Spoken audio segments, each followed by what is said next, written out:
What is going on, beautiful people? Welcome back. It's your boy Blue, and today we have a non-stop 15-hour ultra long haul flight from Melbourne, Australia to Azerbaijan for the Baku City Grand Prix.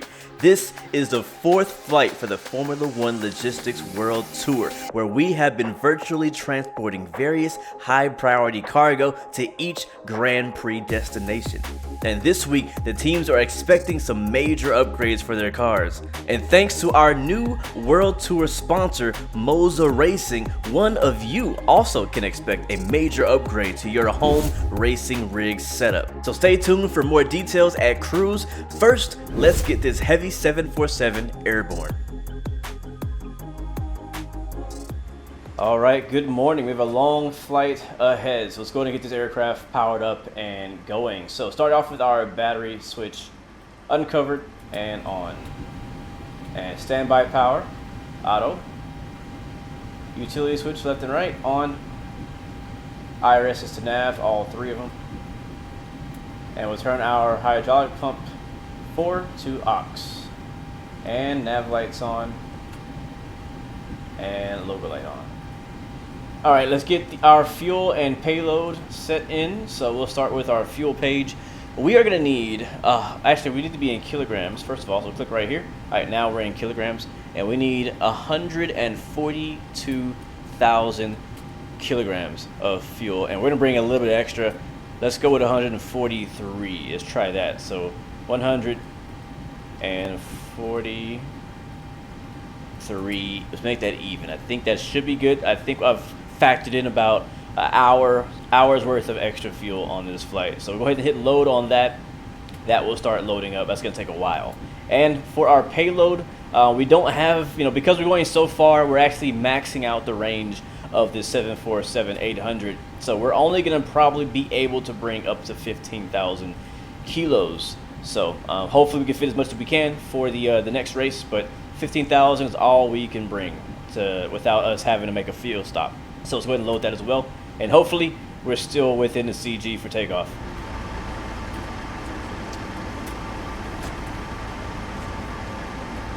And while they are loading up all the cargo and fuel, let's go ahead and dive into our 747 FMC here. Go to position initialization. We are in Melbourne.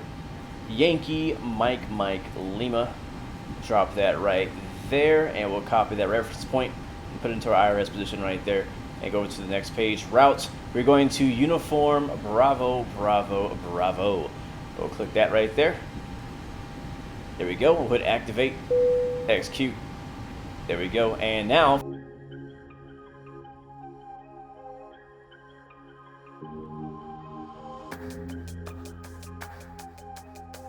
alright, all of our waypoints are finally in. Let's go back to the route page and then performance initialization. Let's go ahead and sync up our ground weight and whatnot.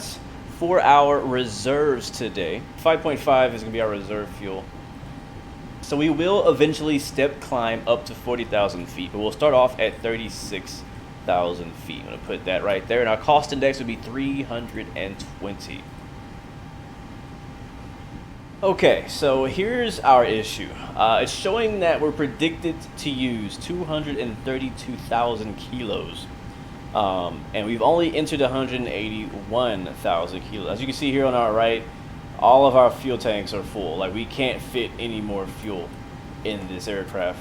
And we're also showing you here that it's planned 213,000 and we have 181. So I'm starting to be concerned that if we're even going to make it the entire way, we might have to make a fuel stop. I'm really trying to not have to make a fuel stop, but we might have to make a fuel stop, and therefore we're gonna have to set some type of alternate and just see if we can get as far as we can. If we can make it all the way, we might, based on what this is saying here, that we shouldn't be able to make it.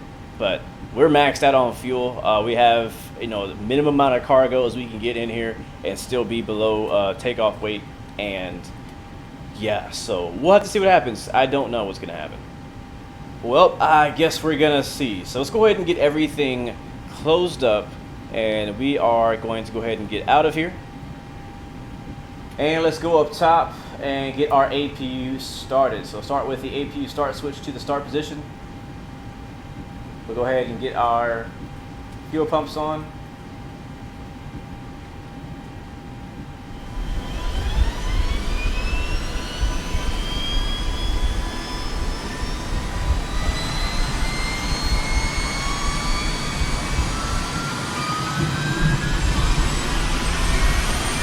All right, APU is up. You can see right here it says APU gen on. Our external power is available. And now all we need to do is reach over here and get our packs on. And engine bleeds on. And that is it for now. We are ready for pushback. Peek it on.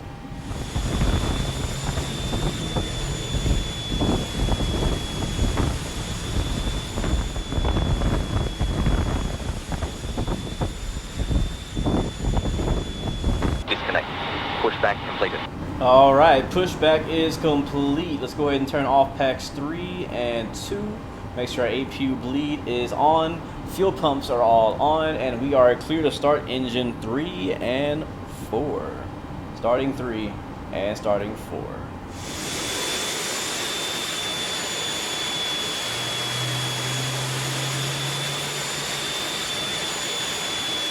All right, good start on 3 and 4. Starting engine 2 and 1.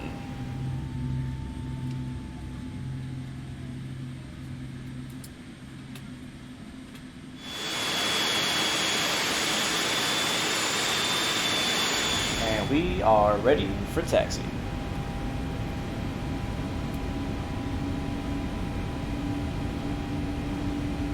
All right, Melbourne traffic. Connie 116 Heavy taxiing to runway 16 via Alpha, Melbourne.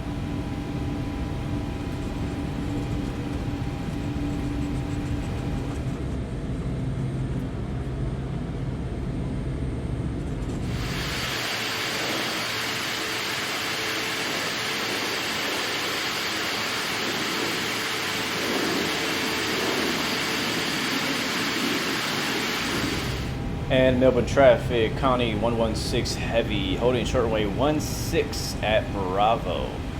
Look at that wind sock, doesn't look too bad. Let's really quickly do our pre-departure briefing. All right, we are here at runway 16. We have about 11,998 feet of runway. Hopefully that's enough. I know I'm the pilot, I should know, but we'll see what happens. Winds are 260 at 7 knots. Visibility is pretty good and clear scattered at 4,000, broken at 4,600. Temperature is 14, dew point is 10, QNH is 1021. I've already set that up in our aircraft. For our departure, we're doing the Keppa 2 RNAV departure, heading south here at a heading of 160 until we go to the Horsch waypoint, make a right turn direct to Albach at or above 5,000, and then continue to Abwag at or above 7,000, continuing at a heading of 318 until off the chart down to Keppa. We'll continue. Our flight is expected to be about 15 hours, and cruising at 36,000 feet. We'll probably step up to 4,000 if able. And we're hoping to make it the entire length. If we're not able to, we will have to make a stop short of Azerbaijan, Baku, somewhere around here. So I'll find a new alternate for us depending on our situation. So we'll have to pay attention to that. But let's do it. Halfway around the world, let's fly. And Connie 116, clear for takeoff from runway 16. All right, we're clear to the right. Landing lights on. Strobe lights on. We are ready, ladies and gentlemen. Let's get it.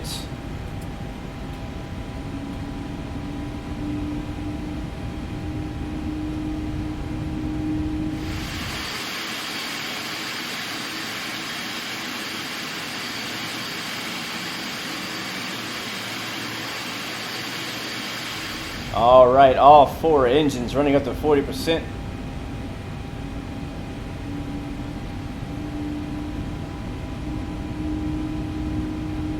And ladies and gentlemen, Toga.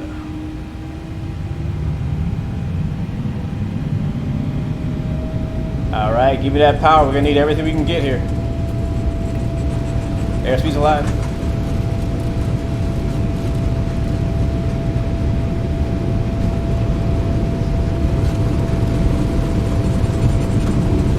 Knots.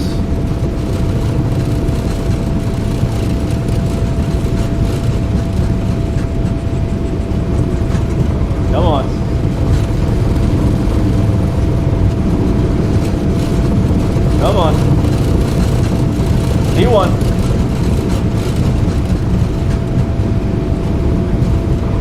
Rotate.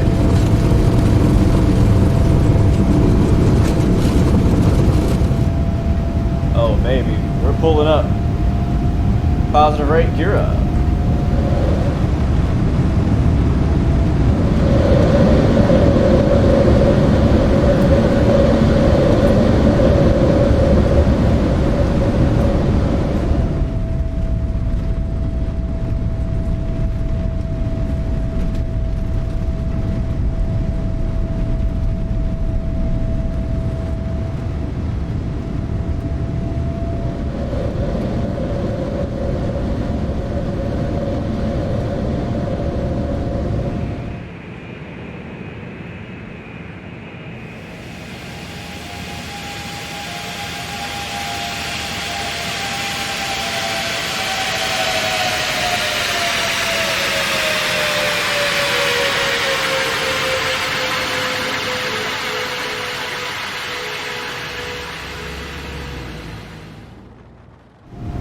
All right, and we're in the right turn. So far, so good. Still flying it by hand.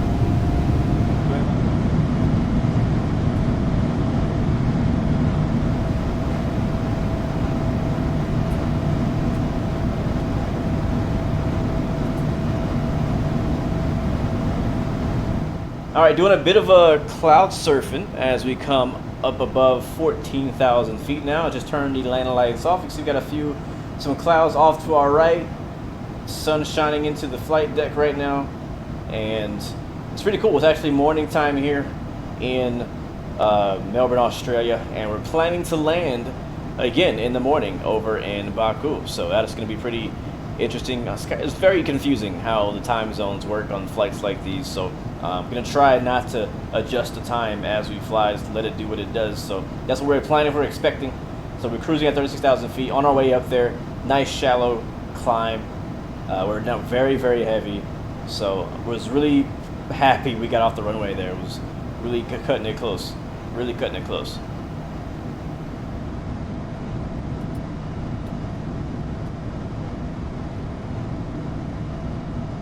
All right, things have calmed down here in the flight deck. We're cruising at 36,000 feet, and we still have 6,000 miles to go until the top of descent. We have a long way to go. We've only been in the air for about 35 minutes, so yeah, we can worry about all that later on. Right now, just kind of monitoring the engines, making sure we're good on fuel. A little bit confusing because when we took off, it said we may not have enough, but here it's showing that we are estimated to have about 29,000 kilos of fuel on board when we get to Baku. So I'm not sure who to believe. As I said, we'll pay very close attention to the fuel, and I'm going to have to be watching that overnight as well to make sure that we don't fall into the ocean or anything like that. Once we get to India, we should be okay to find like an alternate somewhere to the land if we need to refuel. So I'm hoping that we make it all the way.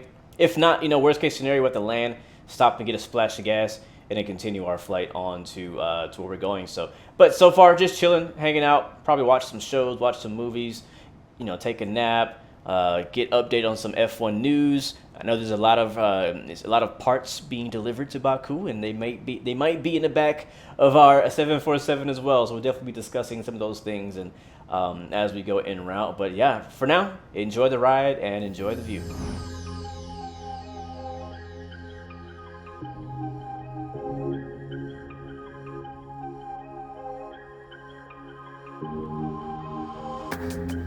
Okay, it's finally time to announce the giveaway details. But first, I would like to welcome aboard MOZA Racing as the new Formula One World Tour primary sponsor. And it's all thanks to them for agreeing to giving away a brand new direct drive MOZA Racing R5 bundle. You get the direct drive wheelbase with 5 Newton meters of torque, a steering wheel, desk clamp, and pedals. MOZA just sent me one as well. It actually just arrived before we departed, so I'm trying to hurry and finish this flight so I can give it a try. I've never had a direct drive wheel before, so I cannot wait. So this giveaway will be for participants of the F1 World Tour only. So here are the requirements for you to be eligible to win. You do not need to complete and fly the entire tour and every leg, but you will need a minimum of 6,000 XP. You will receive XP every time you complete a flight. Only flights to and from the Grand Prix on the schedule will count. You can do these flights whenever you like, but only flights completed before the end of the season will count towards your total XP. From now on, any manual PyRep submissions will require a screenshot of your completed flight log to be posted in Discord under trip reports. You can use Volanta, SimToolkit Pro, or even the built-in logbook in Microsoft Flight Sim. We just need proof that you completed the flight. Don't worry, I know there are shorter flights coming up on the schedule, and I will be offering bonus points for a few special legs. And be careful with your landings, because there might be some extra XP for landing smoothly. I'll post all this on Discord, but of course, if you have any questions, you can leave it in the comments down below. But good luck, and thank you so much, MOZA. Alright, now that things have settled down, let's talk about racing. We'll start off with talking about the Melbourne Grand Prix. It was, in my opinion, a pretty weird race, but it also was really good. I actually was really enjoying it. I watched that race. I watched a full race. I did not watch the highlights. I watched it from start to finish. Didn't skip anything. And so it was a really fun, interesting race. Like a lot of really good racing throughout the field. Very strategic race, which is doesn't make for the most exciting racing for TV, but when you know what's going on, when you're kind of, watching everybody's strategy, it can be really entertaining if you're really into it. Sadly, Ferrari's bad luck continues. Just not much to say there. I personally wanted Verstappen to have some type of failure, because if he would have had a failure, it would have opened up the door for a lot of really interesting and unpredictable things to happen with like Hamilton or Alonso, whoever else was around him at the time. Also, Perez attempting to do a last to first challenge was very entertaining to watch him cut through the field. It's just crazy just how much faster that Red Bull is than literally everyone else. It's crazy. But throughout the middle section of the race, I was really hoping for that Hamilton-Alonso battle. Both of them were really playing strategically with their tires, with the long run. They're both on the very long run strategy. So I was hoping that we get the Alonso-Hamilton battle, but then we got that caution, that red flag, and it kind of broke that up. But what I did like is I did like that last like 2-lap shootout idea. Is very American, very like NASCAR. In NASCAR, you have the green-white checkered, as we call it, where you have basically like a shootout, and everybody ends up wrecking each other in most cases. And we've been complaining in the NASCAR community about how at the end of the races all end up in wrecks, because they always end up with a late race caution, yellow flag, and everybody's so desperate. And something very similar happened here in Formula One. So you don't see that very often at the end of the race, have a late race red flag restart, but that was really interesting to me as well. But moving on to Baku, a lot of teams are very unhappy with how the season's been going for them so far. I mean, no one's happy except for two teams, and that's Red Bull and Aston Martin. And everyone else is very unhappy. So everybody's looking for major upgrades to their cars. A lot of teams are getting upgrades in Baku. Some teams will be waiting until Silverstone and a few other races, maybe Miami as well. But interested to see a lot of dramatic changes happening. I know for like Mercedes, Alpine, McLaren, a lot of these teams are like, all right, we got to do something different, because we keep going on the track we're going. We're not looking too good here. So definitely interested to see. I think Baku is going to be the start of some major changes throughout all the teams in the F1 paddock. All right, good morning or good evening. I'm not sure. I'm already jet lagged. But we're already about to reach our top of descent. If we reach down here, we'll see that we only have 19 miles from our top of descent, and our fuel is looking good. We still have 41,000 kilos on board. I have not done any refueling in flight. So whatever that warning was that we got at the beginning of the flight was inaccurate, because it shows that we're supposed to land with about 39,000 kilos on board at our destination at 1317 Zulu. So I'm actually happy about that. We did not have to make any extra stops. We should be good on fuel to make it to our final destination. So we look over here on our left, you can see we have our lapsed distance has been 12,800 kilometers, 7,973 miles. We've been in the air for 14 hours and 40 minutes. Wow. Local time is 17:32. UTC is 12:32. Temperature, see, we are 255 miles from our destination, and our ground speed currently is 493 miles per hour. We can actually go back over here and look as well. You can see our ground speed is 427. We do have a tailwind of about 53 knots from 126, and things are going pretty good. Top of descent's coming up. I already have my altitude set, so the aircraft should descend on its own as soon as we reach our top of descent here, coming up in about 8 miles. So this is a good time to go ahead and start looking forward and find out what the weather is looking like over in Baku. So I'll go ahead and do that right now.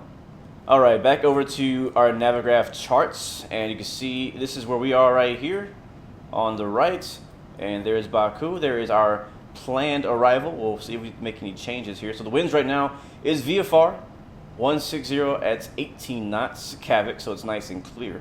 Temperature is 17, dew point is 07, QNH is 1014. You can also see that decoded. Yeah, so our arrival is going to be the Abra 1 Echo via Abra. So we need to be at or below flight level 110, which is 11,000 feet.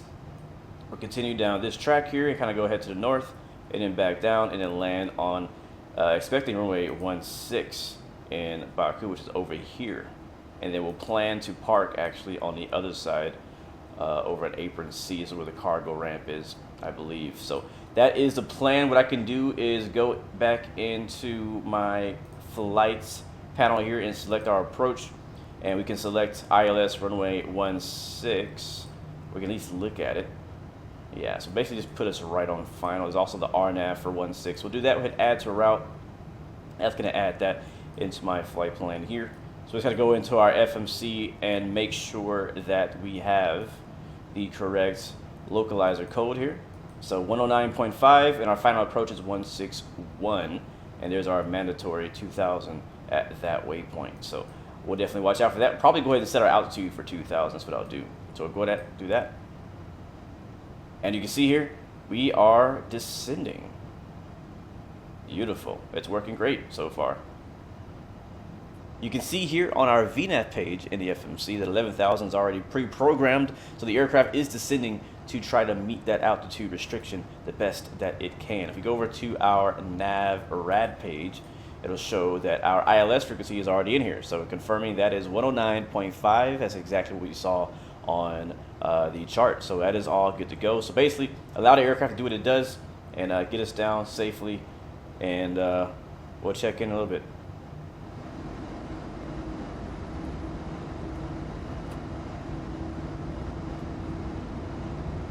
All right, there it is. The aircraft is now turning on the localizer. 13-mile final, which is put in knot 5 on the flaps, and I believe that may be the runway right up there. We're also going to go ahead and arm our approach mode. So now you can see GS there, and that diamond right there shows that is the glide slopes. Once this pink diamond reaches this line, it should capture the glide slope, and the aircraft will fly itself down to the runway. And obviously it's a nice clear day, so we'll probably take control of it pretty early and fly it down.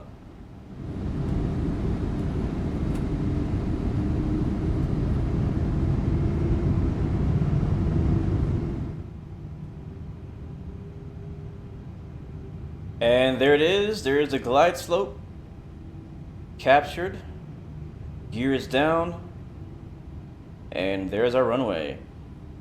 Baku traffic, Connie 116 heavy, 6-mile final, runway 16, Baku.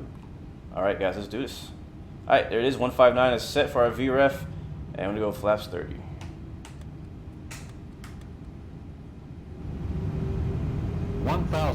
Here we are, 1,000 short final into Baku.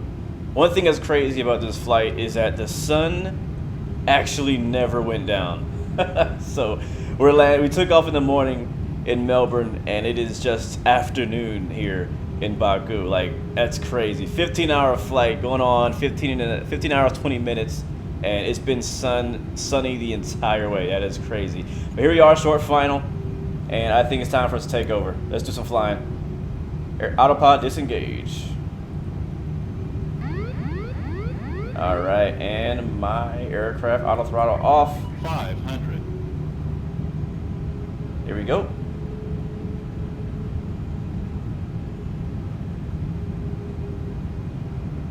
$400.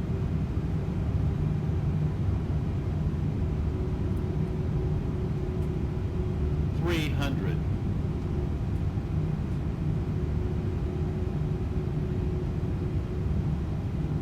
200.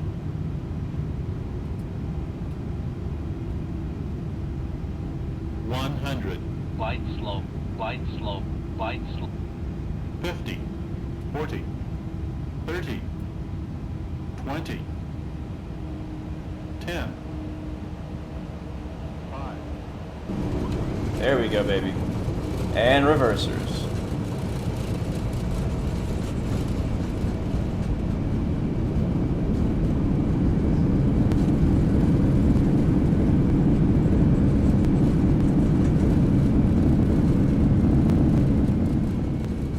All right, 80 knots, we'll let it roll out. Welcome to Baku, people. Oh, yes.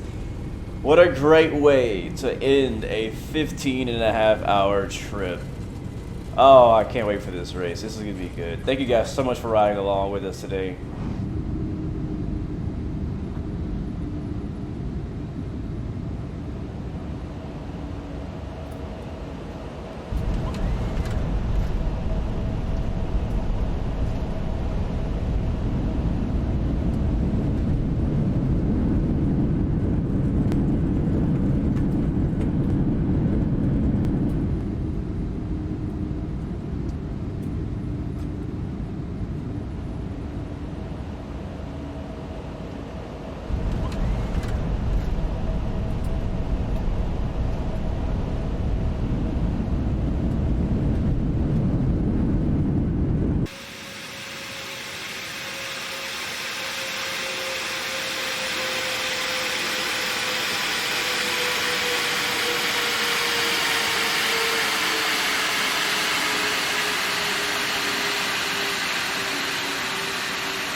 Wow, wow, wow. I gotta say, this aircraft, this has been the most stable aircraft I have flown so far for the F1 World Tour. X-Plane 12 for the win. Okay, now let's take a look at our trip report for those who may be watching this video who may think that I cheated or I didn't actually do the flight. You can see here, Melbourne to Baku, the Formula 1 World Tour in the 747-800. 36,000 feet was our original cruise, land rate 168. Flight time ended up being 15:18. Now this is actually, I think, the air times. This is wheels up to wheels down, does not account for, you know, the taxi time and things like that. Total distance was 7,142 nautical miles. We burnt 312,000 pounds. Oh my gosh. Max altitude is about 39,000 feet. Max speed about 505 knots. We averaged about 475 knots along the way, and we used X-Plane 12. And then we can scroll down here. We can see our entire flight track from Australia. I love that our flight tracker system for the tour actually is able to track all these things and kind of give us a good idea. I actually flew the entire arrival. I could have cut it short and just went straight in for a final. It wasn't busy. There was no traffic in the area, but I was like, you know what, we'll take advantage of it and do all that. You can see this is our flight chart and cruise profile. There was a few times that I accidentally bumped the autopilot and cut it off. But other than that, the plane flew very smoothly the entire trip. I had literally no issues with this aircraft. This has been the smoothest flight that I've had so far for the F1 World Tour. So definitely loving that. All right, this is where we'll be parking here at the cargo area. And we'll take that spot there on the end.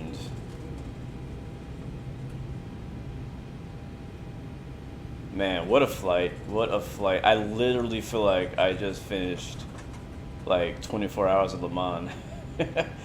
Like, this is legit I think this is my longest flight. I think the last one was 14 hours.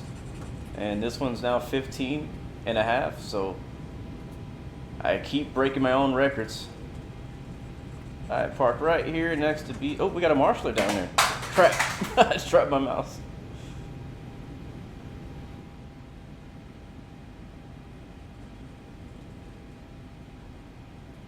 All right, let's shut it down and unload. APU is fired up. We'll get the APU gens popped on left and right. APU bleed on. And now we can go ahead and shut off all of our engines, all 4 of them. There we go.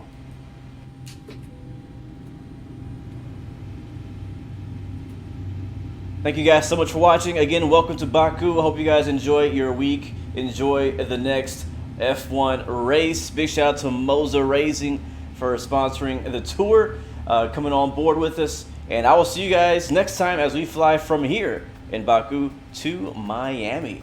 Thanks so much for watching. Remember, you have 3 choices: give up, give in, and give it all. You got peace, love, and God bless you. I'll see you guys next time in the next video. We out, baby.